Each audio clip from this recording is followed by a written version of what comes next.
Hey everybody, it's Josie. Welcome back to Cedar Creek Homestead.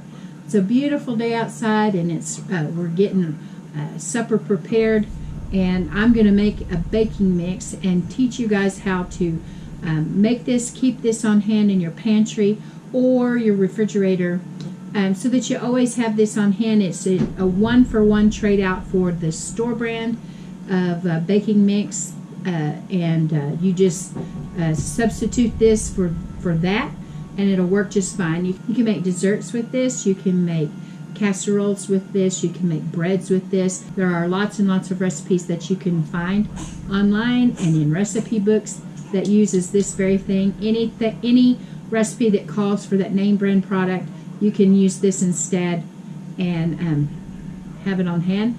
So we're going to start out today with this batch, and it's going to have 5 cups of all-purpose flour, and that's what's already in the bowl. To that, I'm going to add 1/4 of a cup of baking powder. I'm going to add 2 tablespoons of sugar, a teaspoon of salt, and 1 cup of shortening. Now, in place of this shortening, you can use butter, same 1 cup. If you use butter, this needs to go in the refrigerator for sure. If you use shortening, it can be kept on the shelf and used, within 6 months or so. It should still be good.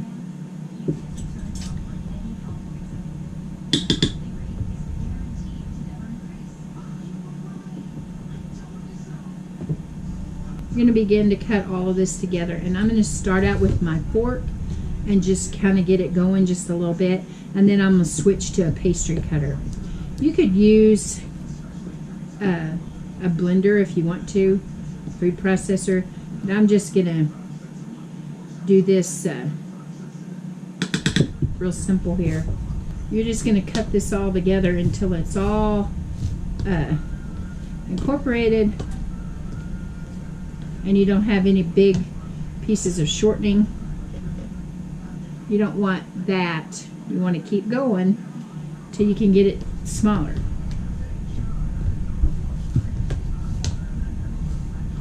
If you were using butter, you'd do the same process here. You'd use butter, cut it all together, and you're going to store it in the refrigerator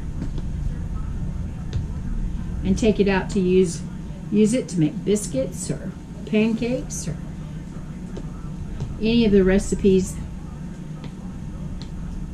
that call for the store brand.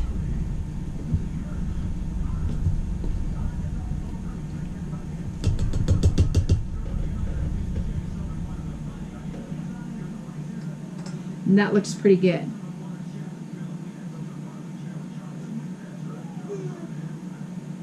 That's all there is to it. Just that simple and quick to pull together homemade baking mix that you can use one-for-one with the store brand.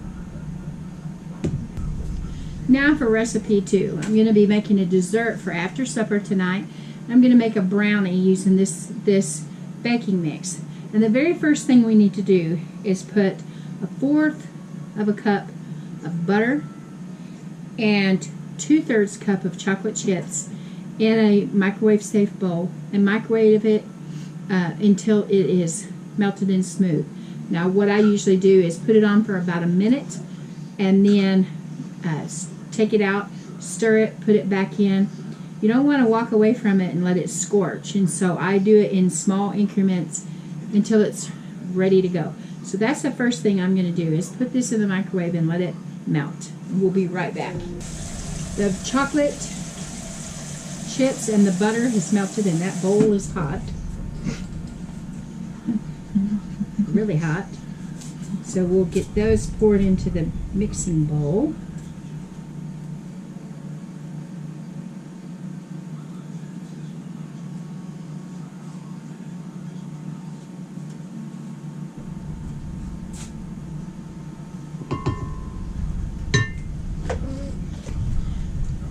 To the mixture, the chocolate mixture, we've got a few more ingredients to add.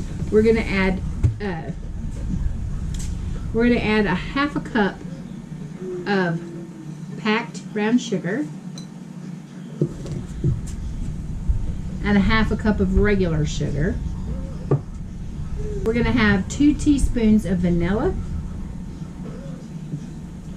4 eggs that I've already kind of beaten lightly, but I'm going to give them a little bit more of a stir there and pour those in.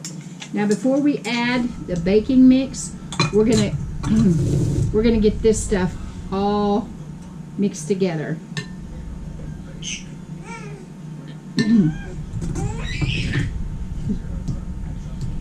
And you can see that this comes together really fast as well.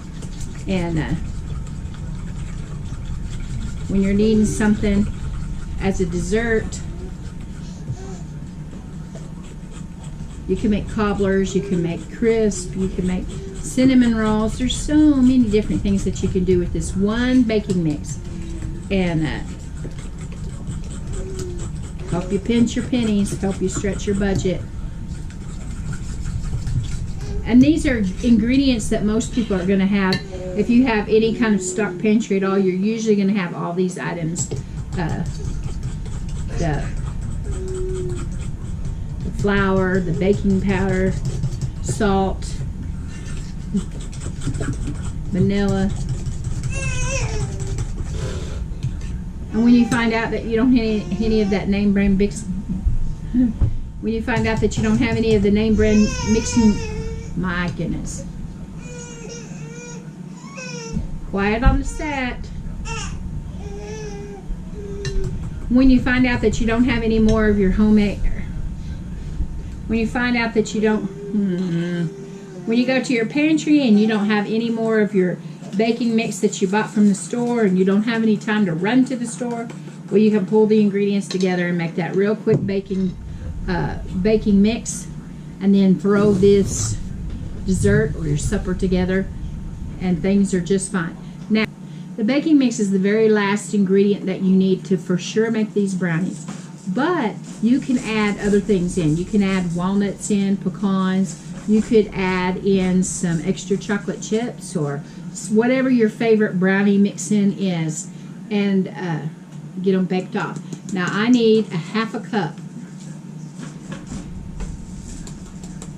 of the baking mix right in there.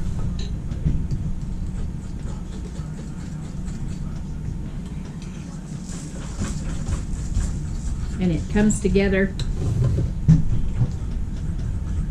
fairly well.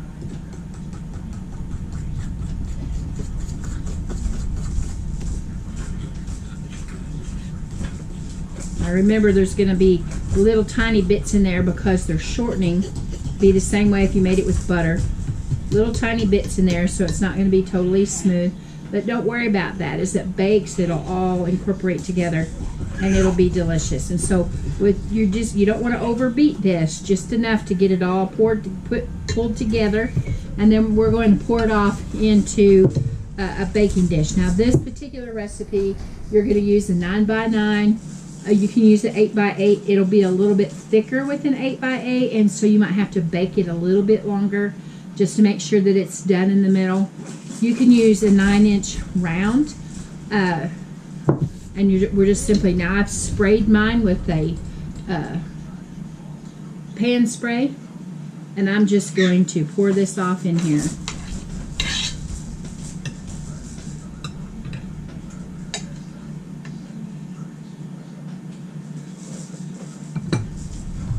Get my spatula back out.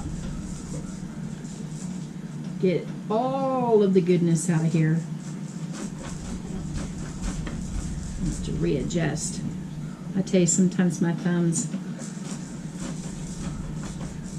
give me fits. I have a harder time holding on to stuff.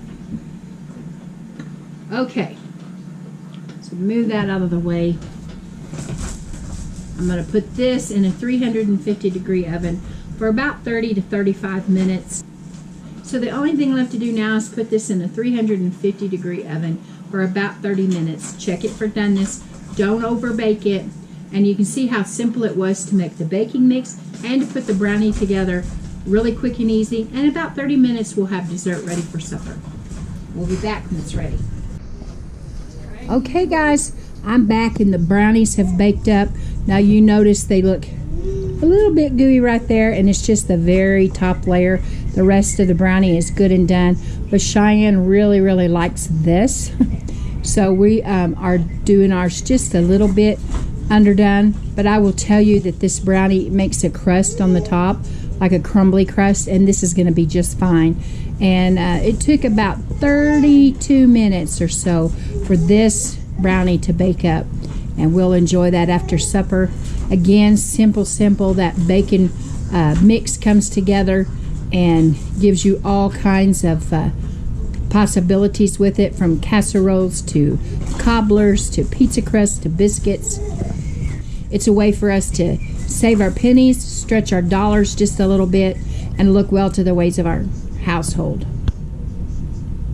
Okay guys, it's that simple. Now this brownie, you could put Cool Whip or ice cream on top of it. You could put any kind of other toppings that you enjoy with your brownies. This would be really good with nuts, but I didn't add any today.